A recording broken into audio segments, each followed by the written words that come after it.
Hey squad, welcome back.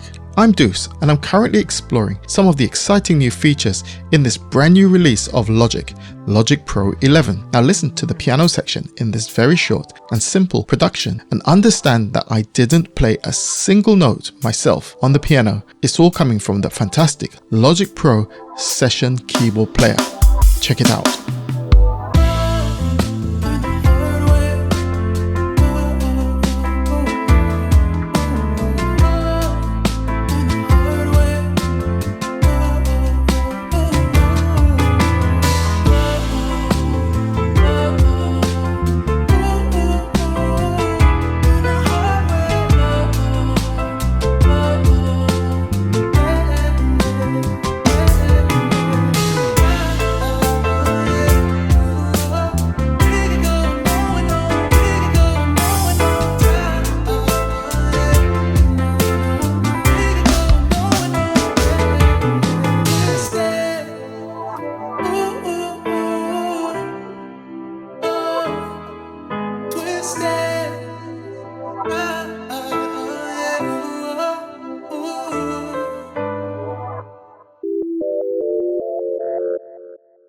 Okay, so first things first, if you haven't yet watched my previous two videos on the Logic Session players, the brand new Logic Session drummer and the brand new Logic Session bassist, make sure you check out these videos. Links in the description. Some really useful information that I'm sure will help you understand more broadly how this whole thing works together. Now today, of course, we're going to be looking at the brand new Session keyboard player. So let's insert an instance of that right here. Select keyboard player just here.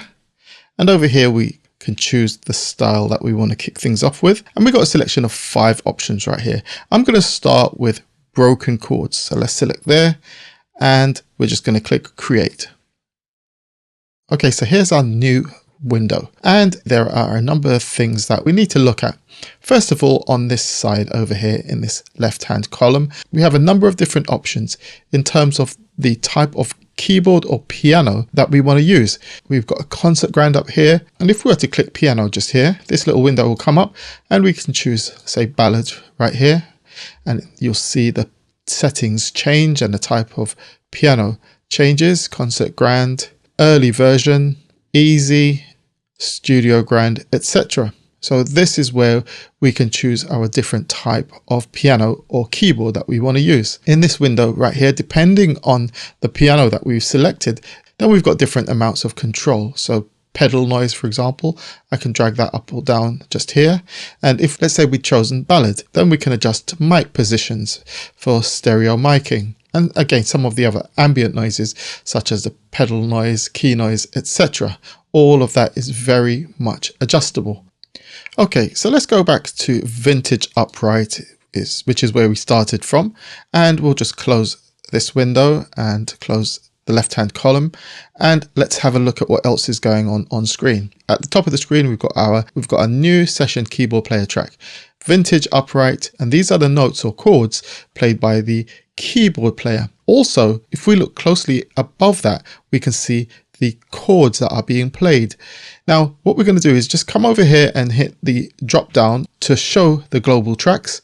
And we're going to right click just here and configure global tracks. We're going to switch off the signature, tempo, marker, and arrangement tracks and click away. And now I'm just going to drag this down a touch like so.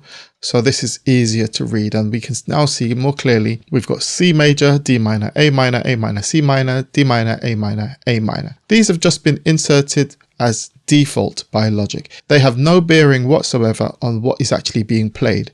So if I was to play the arrangement as it is now with just our bass player, drums, and this new piano section, let's have a listen.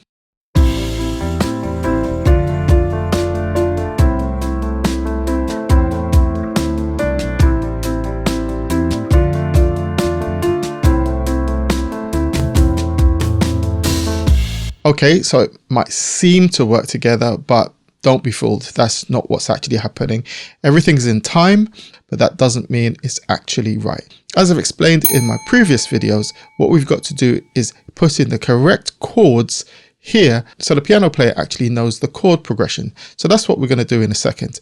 The other thing we want to do is make sure that the piano player is following something. So we're going to click down here to follow, and we're going to tell the piano player to follow the chords, yes, but also we're going to follow the rhythm of the drums. And we've got variations in rhythm patterns that we can choose from, but we're going to keep it simple like that for now. So let's have a listen now.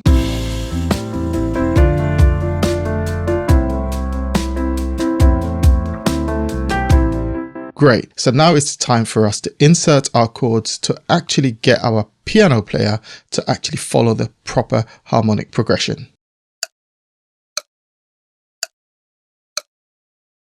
Okay, so our arrangement so far is 32 bars in length. And these are the chords for the first 16 bars. First 4, second 4, third and fourth 4-bar block. We've got minor chords, we've got major chords, we've got dominant sevenths, 7 plus 11, we got diminished chords, and so on.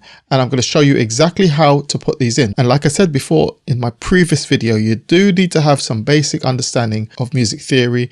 Certainly, you need to know how to interpret chords and work out chord structure and chord progressions in order to make full use of the new session players.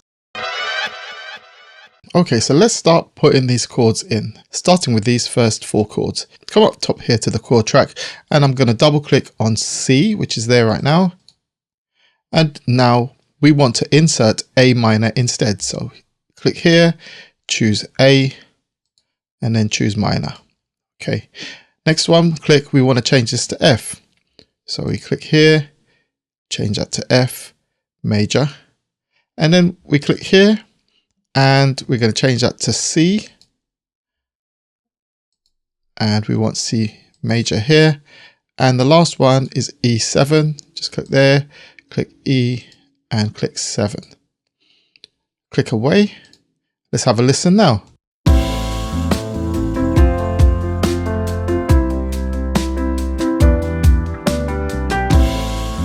Okay, now finally the thing's working together. Let's move to the next 4. Now this time we're going to do a before and after. We're going to play the default, and then after I put in this next set of chords, we'll play the after. Let's have a listen.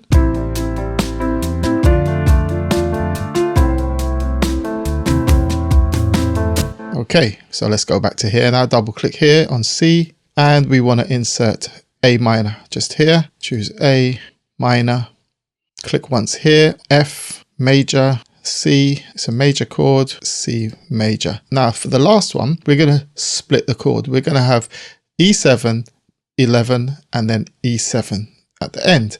So what we're going to do is come here and choose E, 7, 11, take out the 9, and then we're going to come to just about here. Make sure the playhead is 2 beats before the end of the bar. Select here, use the key command, Command T, to split.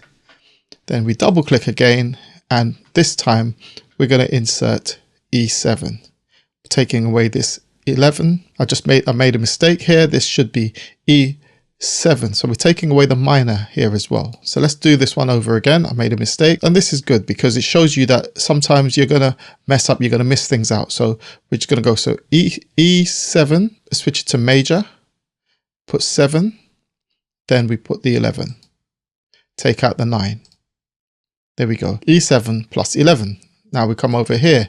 E, make sure it's major, hit the 7 just here, and we're good to go. So let's click away and let's have a listen.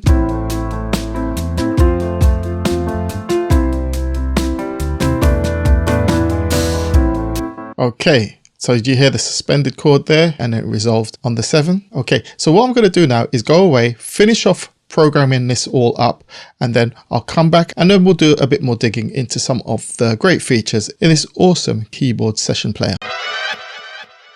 Okay, so as you can see, I have now programmed in all of the chord changes for this piece all the way up to this point, and I've left the last 4 bars, which we're going to do right here, right now. So let's zoom in here. I'm just going to play these last 8 bars, then we'll fill in the last 4, but let's kick it off from here so you get some context of what's happening.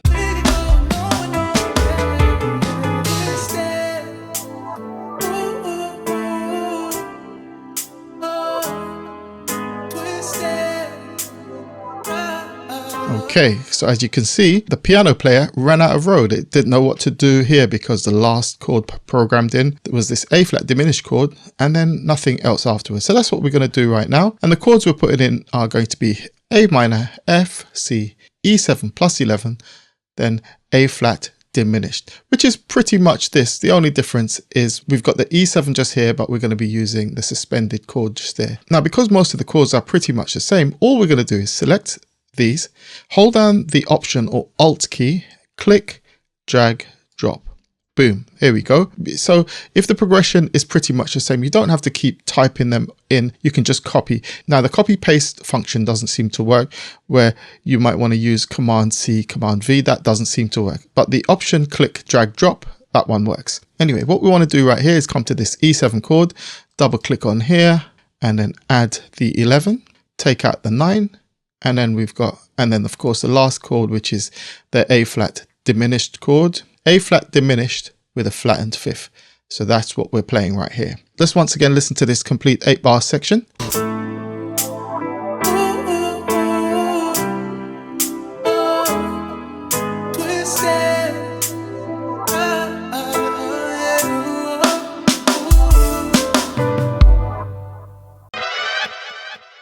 Now there's just so much to cover. It really can't just be done in one video. I'd like to show you how to create tension over time, how to make use of all of this control down here, how to apply the different presets depending on the different players you're using, and of course depending on the different type of piano you're using. There's just so much control you have over this to create that realism that you want when using this fantastic tool for your productions. So what I'm going to do right now is just play this one more time, now that you have some context on how the chord track impacts the way the keyboard player plays. I'll be definitely doing a follow-up video covering all of the other aspects that will give your productions the enhanced benefit of using this amazing player. This will be uploaded to my Patreon, and I'll post a link in the community section of my channel, so make sure you have your notifications switched on. As always, if I've brought you value, like the video, subscribe to the channel and leave me a comment. It's always great hearing from you.